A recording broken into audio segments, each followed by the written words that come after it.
It all started with flashing lights, champagne bubbles, and the sound of laughter echoing through the grand ballroom. Cameras clicked, and people whispered her name with admiration and envy. Elena Marquez, the youngest self-made millionaire CEO in the city. She had it all: power, beauty, success, and loneliness wrapped in designer silk. But nobody saw her hand trembling as she raised the glass for yet another toast.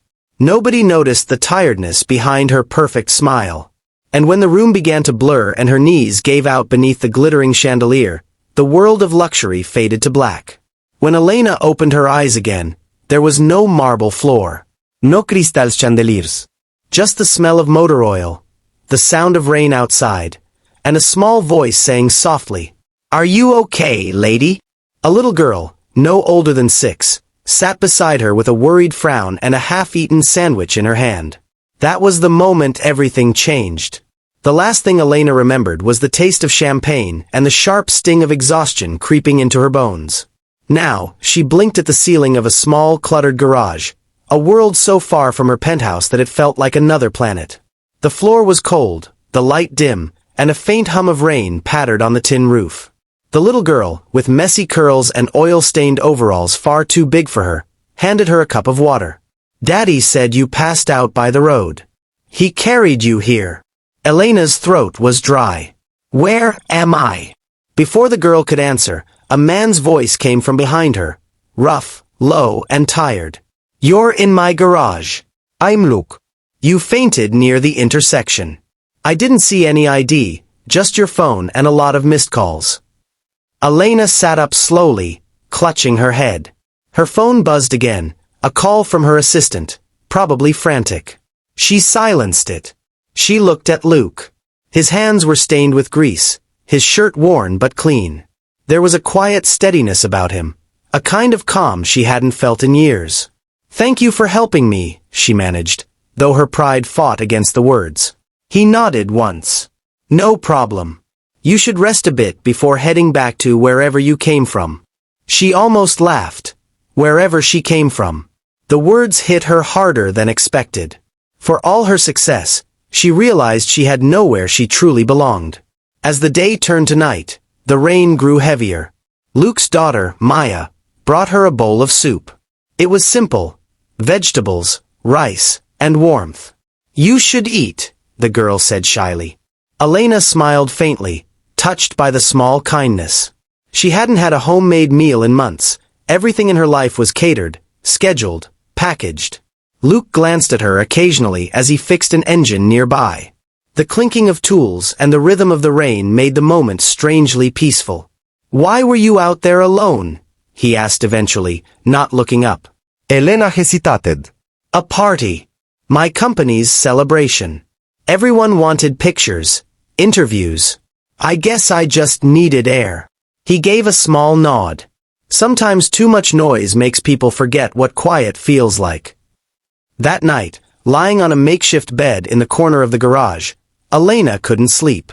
The warmth of the soup still lingered, but so did the question that echoed in her mind. When did I forget what peace felt like? Outside, the storm softened.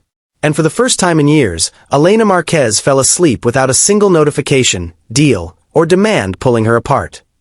The next morning, sunlight poured through the small window, lighting up the dust in the air like tiny golden stars. Maya giggled as she tried to fix a toy car on the floor, her tongue poking out in concentration. "Want some help?" Elena asked softly. The girl nodded eagerly. Together they tinkered with the broken toy until it whirred to life again. Maya's laugh filled the room, bright and pure. Luke watched from the doorway, a quiet smile touching his lips. "Didn't expect you to be good with tools." Elena laughed, really laughed, for the first time in years. Didn't expect to enjoy it. Later, as she prepared to leave, she caught sight of herself in the side mirror of a half-repaired car. No makeup, hair slightly messy. Yet she looked more alive than she had in any boardroom. "Thank you," she said, her voice softer now. "For the meal, for letting me stay. For reminding me that people can still be kind without wanting something in return." Luke shrugged. "You helped Maya smile. That's more than enough." As she stepped outside, the air felt different, cleaner, lighter. But before she could walk away, Maya ran up and hugged her tightly.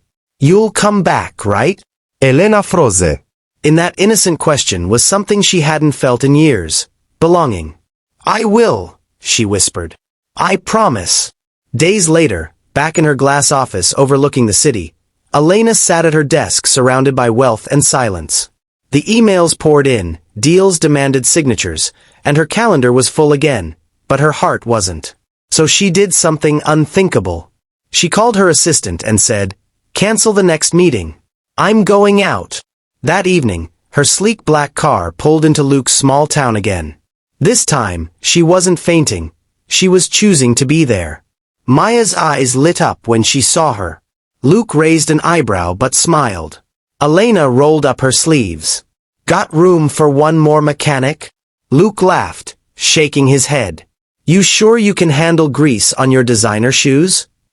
She grinned. "I think I can handle anything, as long as I'm not alone."